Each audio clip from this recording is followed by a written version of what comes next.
Reprenons les choses. Aujourd'hui, nous allons voir des petits ajouts bien sympathiques. Donc on était sur notre interrupteur ici. On pourrait par exemple lui rajouter des boutons lumineux qu'on pourra modifier par la suite, mais dans un premier temps, voilà. Hop, donc là je suis sur mon plan 3. Je vais simplement dupliquer mon objet qui est ici. Alors, Shift D, hop, je duplique. Je fais un déplacement sur Y ici, S, et je réduis sa taille ici. Je me mets en vue de face, comme ça. Déplacement ici. Et là, si je veux que ce soit bien centré correctement, je vais tout simplement ici ajouter un modificateur. Alors je replie ici, donc je réutilise bien sûr, j'ai les modificateurs de mon autre élément qui est là. Je me mets en vue de côté, point du pavé numérique pour recentrer sur l'objet. Comme ça je peux mettre précisément mon objet ici. Voilà, comme ça je garde le petit, la petite partie ici, bien qu'on pourra creuser ici si on va vraiment dans le détail, mais bon là ça va. Je garde la petite partie ici pour créer une petite ombre. Ça va être plus sympa. Je me mets en vue de face. Ici, je recentre ma vue avec le point du pavé numérique. Je recule un petit peu. Et là, je vais aller chercher tout simplement un modificateur supplémentaire qui va être le modificateur miroir. Je vais prendre... Alors, si je le déplace, je ne vais pas voir le miroir. Pourtant, il est déjà réglé sur X par défaut. Donc, CTRL-Z, j'annule mon action. Il faut bien que j'ai le curseur dans ma scène ici. Si je fais CTRL-Z alors que je suis là, ça ne va pas forcément marcher. Et là, en fait, je vais choisir que c'est mon objet ici qui va servir d'axe de miroir. Comme ça, son centre, le centre de l'objet derrière va toujours rester en place, alors que je pourrais déplacer mon objet pour le dupliquer. Vous allez voir tout de suite. Donc, j'ai bien mon objet sélectionné avec le miroir ici, et je choisis ici avec la pipette mon objet qui se trouve ici. Maintenant, si je déplace ici mon objet, alors sur cet axe, bien sûr, ça ne se voit pas, car il n'est pas activé, mais sur cet axe-là, je vois quelque chose. Ça me permet de ranger correctement mes objets ici. Je fais un mage, un CTRL enfoncé plutôt, pour me déplacer par à coup. Comme ça, je pourrais facilement revenir dans la position initiale, précisément. Et là, je me mets à peu près à cette distance-là, par exemple. Voilà. J'aimerais aussi faire ça vers le haut. Donc, j'active ici ma symétrie vers le haut. Et je déplace vers le haut. Alors, CTRL-Z, en fait c'est plus sur Y et pas sur Z, car notre objet n'est pas dans le même sens. Et là, je vais ici, mais sauf que je veux me déplacer par à coup pour être à la même distance, à une distance bien proportionnelle, donc CTRL enfoncé, et je me déplace comme ça. Et là, je trouve qu'on est pas mal. Voilà, donc j'ai mes différents boutons comme ça, à partir d'un seul. C'est juste le miroir qui crée mes boutons supplémentaires. Alors par contre, ils sont pas bien positionnés comme ça, mais c'est pas un souci.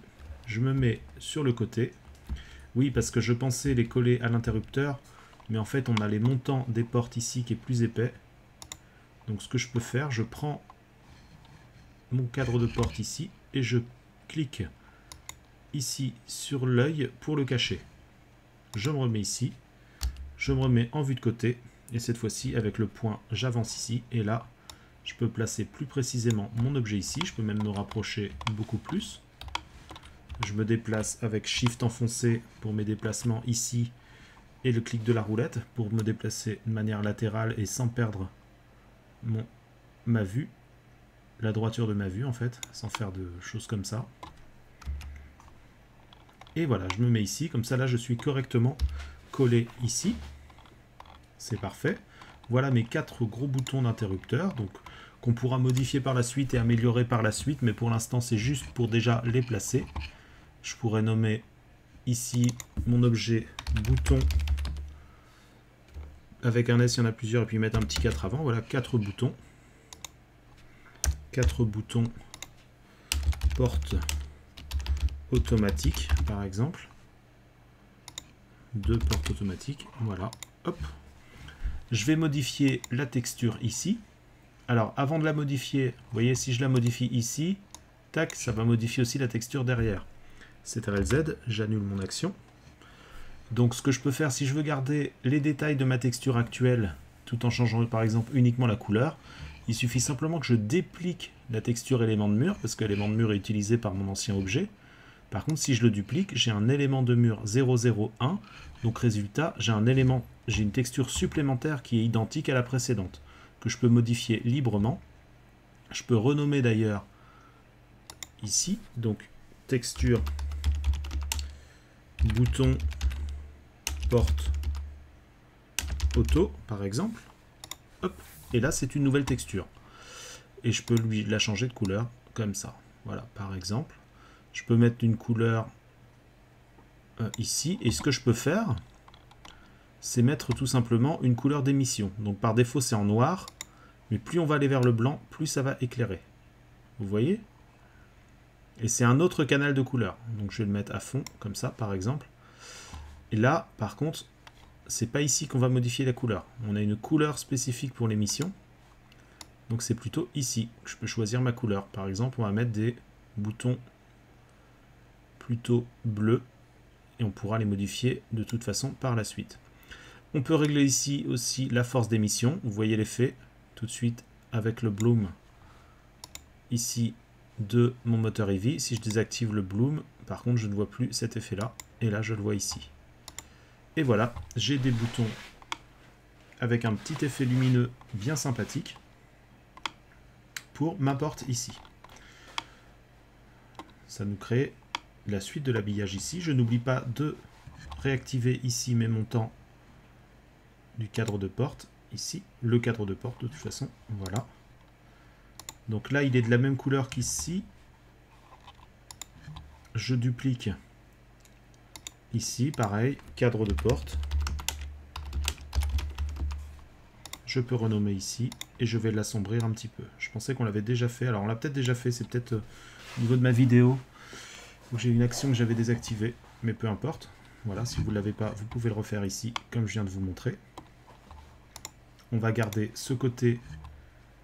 Alors, on va lui donner un côté métallique au cadre de porte, un peu plus métallique. Donc, j'augmente ici la partie métallique. Alors, quand on rajoute du métallique, par contre, ça assombrit beaucoup, en fait, mon objet. Donc, dans ce cas-là, il suffit juste que je le rééclaire un petit peu. Et voilà, comme ça, on voit bien la différence côté métallique par rapport à ces éléments-là qui font beaucoup plus plastique. Très bien. Je vais booster un petit peu plus mon émission ici, d'ailleurs, histoire qu'on la repère un peu plus. On pourra régler par la suite. Je vais la mettre à 10, la force d'émission. Voilà, comme ça, on voit bien que c'est... On voit bien l'effet ici, tout de suite. Ce qu'on peut faire aussi, c'est cet effet, on pourrait le reproduire, par exemple, dans un espèce de carré au-dessus de la porte, pour indiquer si la porte est ouverte ou fermée, par exemple. Enfin voilà, peu importe, je vous montre juste comment faire rapidement. Touche 1, je me mets devant, comme ça. Shift D, je duplique. Alors, je déplace que mon objet, et mon objet... Alors, c'est pas grave, hein, je le déplace, en fait, c'est tout simplement, s'il reste ici, si on a cet effet-là, c'est tout simplement parce que sa symétrie est en fonction de cet interrupteur-là. Donc, on fait abstraction, on s'occupe que de l'objet qui a le petit rond orange, et je le déplace vers le haut, ici, à cette hauteur-là. Voilà, la symétrie, je vais la retirer tout de suite pour pas qu'elle nous gêne. Hop, j'en ai pas besoin. Et je me déplace ici, jusqu'à être au centre. Alors là, j'arrive pas parfaitement au centre. Voilà, comme ça, là c'est mieux. Touche S, je vais l'agrandir 2 fois. S2, c'est pas mal. Je pourrais le mettre un peu en longueur peut-être, donc dans ce cas-là, je vais faire un S sur X 2 fois, comme ça. Et déjà, pour l'instant, c'est déjà pas mal. On pourra le modifier plus tard, l'arranger un petit peu. Mais je trouve que c'est pas mal. Alors par contre, vu qu'il était collé à l'interrupteur que je n'ai pas ici, je vais me mettre sur le côté, hop, comme ça, et je vais le coller plus au mur. Ici, plus précisément, j'avance. Si je peux plus zoomer, si je suis vraiment au bout de mon déplacement de vue, il suffit simplement que je réinitialise mes déplacements de ma vue, ici comme ça, sur l'objet qui est sélectionné. Donc là, j'ai cet objet-là de sélectionné, je clique sur le point du pavé numérique, et là, cette fois-ci, je peux zoomer beaucoup plus. Hop, voilà, parce qu'au bout d'un moment, en fait, si on zoome trop, bon là, je peux pas vous le montrer, et ben à un moment, on peut plus se déplacer, Il suffit juste de réinitialiser les déplacements par rapport à un objet, en fait, tout simplement de la scène que vous pouvez choisir. Voilà. Tac. Je me mets comme ça. Donc là, je suis bien sur le mur. Ici. Hop. Voilà. C'est parfait. Et puis là, par exemple, pour terminer pour cette petite partie, on pourrait rajouter... Vous voyez, j'ai même le reflet ici, parce que c'est vrai que notre plafond, pour l'instant, on l'a mis un peu brillant, enfin, qui prend les reflets. Et là, on pourrait rajouter tout simplement en haut ici, par exemple, des tuyaux, histoire de vous montrer. Je me mets en vue de face ici, comme ça. Je vais prendre quoi? Alors, ajouter courbe. Bon, je vais ajouter juste un cylindre pour l'instant. On fera une autre méthode par la suite, je vous montrerai. Donc le cylindre ici, avant de le déplacer, de faire quoi que ce soit, je peux, avant d'aller plus loin, modifier des options ici. C'est bien d'être sur peu de polygones, donc là je suis à 32, je vais rester sur un nombre pair, mais je vais le mettre par exemple qu'à 12 polygones. 12 polygones, hop, voilà. Je pourrais même le mettre à 6. Voilà, si notre scène devient très complexe, c'est bien d'avoir un modèle avec peu de polygones aussi. Ce que je vais faire aussi, là, c'est maintenant, alors maintenant je peux le valider, j'ai pas besoin de faire de modification ici, pour l'instant, hop, je le valide, alors il est un peu grand, hein. S, je le réduis, je vais le déplacer un petit peu pour que ce soit plus pratique dans ma vue. Et là, ce que je vais faire avec tabulation, je passe en mode Edit, sélection ici de polygones, je prends le polygone qui est en haut et celui qui est en bas. Si vous ne pouvez pas atteindre celui qui est en bas, il suffit juste de cliquer ici. Vous voyez, ici c'est pour pouvoir sélectionner les choses qui sont à l'intérieur de l'objet. Vous voyez, il devient un peu transparent. Donc je prends le haut, je prends le bas avec Shift enfoncé et je fais une suppression ici, supprime de face. Comme ça, je ne vais pas avoir besoin... En fait, tout simplement, quand je vais... Vu que j'ai pas le fond comme ça, et ben quand je vais rajouter une subdivision de surface pour arrondir bien mon objet ici, là, je ne vais pas avoir besoin de faire de coupe. Donc je vais économiser beaucoup de polygones. Je me mets en mode objet, R, Y, 90, voilà. Je vais mettre plutôt dans ce sens-là. S, je réduis, ici. Je me mets en vue de face, je fais un petit GZ. Je vais le placer ici, je vais me mettre un peu au centre, là, d'ailleurs, à peu près, hein, c'est pas très grave si c'est pas exactement pareil. Voilà, hop. Comme ça, on est à peu près pas mal. Et là, je vais faire un S sur X 50 fois, par exemple. Vous voyez, c'est pas suffisant. Donc, je vais le faire à l'œil comme ça. S sur X. Et j'agrandis ici. Comme ça, à peu près. Voilà, je le fais dépasser très légèrement comme ça. J'ai mon tuyau. Je peux me mettre en vue de côté pour le rapprocher de mon mur. Ici. Voilà, je vais ajouter une subdivision de surface. Comme ça, ici, subdivision de surface. Je vais le faire 2 fois, ce sera suffisant. À partir de là, maintenant, je vais faire un lissage de polygones, sinon on va voir les polygones, les traces de polygones. Le lissage de polygones va prendre en fait nos ombres, notre ombrage en fait de chaque polygone et va le fusionner entre eux. Ombrage lissé, voilà. Donc là, c'est parfait. Mon tuyau est impeccable. Voilà. Et je préfère en créer un comme ça avant de le modifier. Alors la texture de mon tuyau, je pourrais, pour faire ressortir un petit peu ce côté là, je pourrais soit prendre cette texture là ou celle-là, ou celle de la porte plutôt. Je pense que je vais prendre celle de la porte. Je regarde le nom que j'avais mis, bah, c'est tout simplement le nom de la porte. Je reclique sur mon tuyau et je sélectionne directement la texture ici, porte, et donc comme ça j'ai mon tuyau dessus qui partage la même texture avec celui-là. Et si je voudrais modifier la texture précisément juste de ce tuyau-là, je dupliquerai avant pour ne pas modifier la porte. Et vice-versa.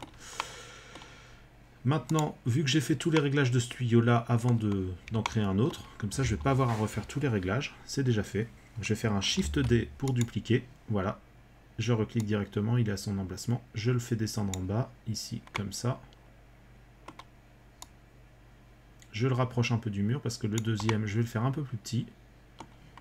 Je me mets en vue de côté pour être sûr de ne pas le faire rentrer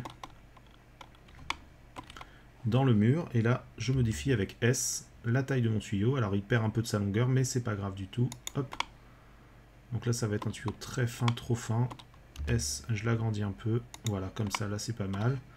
Et là, je déplace mon tuyau. Je le mets tout près, mais sans qu'il rentre dans le mur. Voilà. Des choses que je pourrais ajuster aussi par la suite. Et là, tout simplement, je vais refaire un SX pour l'agrandir sur le côté. Et je me retrouve ici. C'est parfait. Voilà mes deux tuyaux. Ici. Comme ça. Comme ça, là, on a rajouté l'interrupteur, les lumières et le tuyau.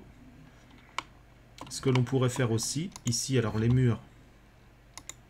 Hop, j'utilise un boulet 1, donc le trou n'est pas réellement créé.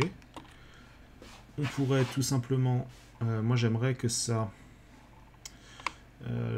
diminue un petit peu la taille ici. Donc, ce qu'on va faire, c'est qu'on va peut-être appliquer le mur, mais sans le perdre. Alors, ce que je vais faire, c'est que celui-là, je vais le reculer. Hop. Oh, je l'ai reculé trop, c'est RLZ. Je vais le reculer un petit peu, il nous servira plus tard. Mais celui-là, il est où? Ici, plan. Donc ça, c'est le mur. Je le renomme mur. Mur avec fenêtre. 2 fenêtres, comme ça on l'identifiera. Si jamais on fait un autre mur, on est un peu plus précis. Qui n'a pas le même nombre de fenêtres. Après, les perçages de murs ici. Ok, ça va avec le cadre de porte. Alors je pourrais tout dupliquer tout simplement. Perçage de mur. Je vais juste sélectionner mes deux perçages de mur avec 2 fenêtres. Et si je duplique, Shift D, tac. Et je fais un G sur Y, un déplacement sur Y. Alors mes perçages, ils n'ont pas été déplacés. Je ne peux pas les dupliquer en fait quand ils ne sont pas visibles, comme ça. Hop, je les récupère ici. Ah ouais, alors il y a les 3. Il y a le perçage avec la porte, donc c'est pas grave, je vais m'en servir aussi à la rigueur, où je pourrais supprimer la partie de la porte, mais on va voir. Je fais un Shift D, donc je duplique aussi ces perçages-là. Un G, je clique ici, un G sur Y pour le déplacer ici, derrière, comme ça. Et je replace ici. Donc cette duplication, par contre, cet objet-là est un nouvel objet, perçage mur 2, 001, ici. Donc là, pour celui-là, je vais changer mon objet de boulet 1, celui-là je le supprime, et je vais prendre le deuxième ici. Et là, c'est à nouveau percé ici. Et donc le perçage mur, que je vais renommer en 2, ce sera un peu plus clair, 2. Je les rends invisibles aussi, et voilà. Si je veux supprimer la porte qui est au milieu, je vais le faire pour montrer l'exemple. Alors là, vous voyez, là je ne peux plus zoomer. Donc je réinitialise mes déplacements avec cet objet-là, ce sera parfait, avec le point. Voilà, et là je peux zoomer beaucoup plus. Donc l'objet de perçage mur 2, je le fais réapparaître. Et si je veux supprimer donc que cette partie-là, c'est très très simple. Je clique sur mon objet de perçage. Tabulation, je passe en mode Edit. Ici, je prends la possibilité de sélectionner les points invisibles. Je le vois, c'est représenté, on voit à travers. Je passe en mode Edit. Donc là, je suis déjà en mode Edit, mais on ne s'en rend pas compte parce que je suis en sélection de polygone, mais je pourrais aller en sélection de points ou polygone, peu importe. Je sélectionne que la partie du milieu, si je me place bien dans la vue pour ne pas sélectionner ces parties-là. Et je fais supprime et supprimer vertice. Les vertices sont les points. Hop, voilà. Et maintenant, je n'ai plus que les fenêtres, donc je peux repasser en mode objet. Et je rends invisible ici. Et maintenant, j'ai conservé uniquement les emplacements de fenêtres ici que je pourrais déplacer par la suite. Peu importe. Je vais déplacer ces deux éléments pour agrandir un peu la pièce ici. Le plafond, je vais l'agrandir aussi sur l'axe Y, donc SY. Voilà, comme ça. Dernière petite chose, je pourrais très bien dupliquer aussi ces parties-là, ces tuyaux-là, Shift D, hop, et je les replace ici, de ce côté-là, point, hop, comme ça, vue de côté, et je les approche du mur. Je me mets en vue de perspective pour mieux voir.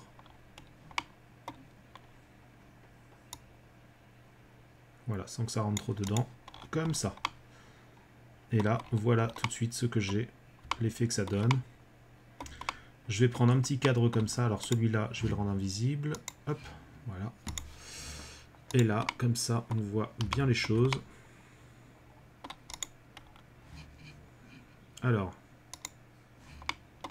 Ok, j'ai pas dû sélectionner pour le boulet 1, perçage mur 2, bah si pourtant. Voilà.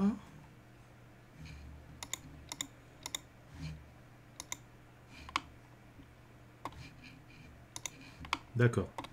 C'est parce que j'ai reculé ce mur-là, mais j'ai pas reculé les objets de perçage, donc je les recule tout simplement. Voilà, et je le rends invisible. Et j'ai mes perçages comme ça. C'est parfait. Je vais prendre un petit plan. Alors, hop, je reprends ma caméra. Je vais prendre un petit plan comme ça pour montrer les évolutions de cette partie-là. Ici. Et je vais faire ici, je vais prendre mon moteur de rendu qui est un peu plus joli. Alors, peut-être pas, parce que Cycle, le problème c'est que ça va pas m'afficher forcément mon blow. Bon, quoique si. Ouais, si je me mets là. Je me mets là dans la vue rendue. Ici. Et voilà ce que ça donne.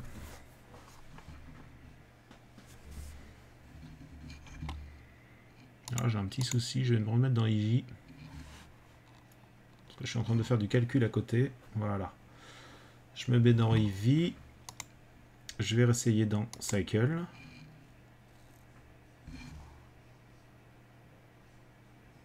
Ouais, bon, j'ai un petit souci. Je suis repassé dans Eevee. On verra le souci par la suite. C'est pas grave ça. Et donc là, voilà. Je peux en rester là pour cette partie-là de la vidéo. Pour ne pas faire des vidéos trop longues, je vous retrouve dans la prochaine partie. À bientôt.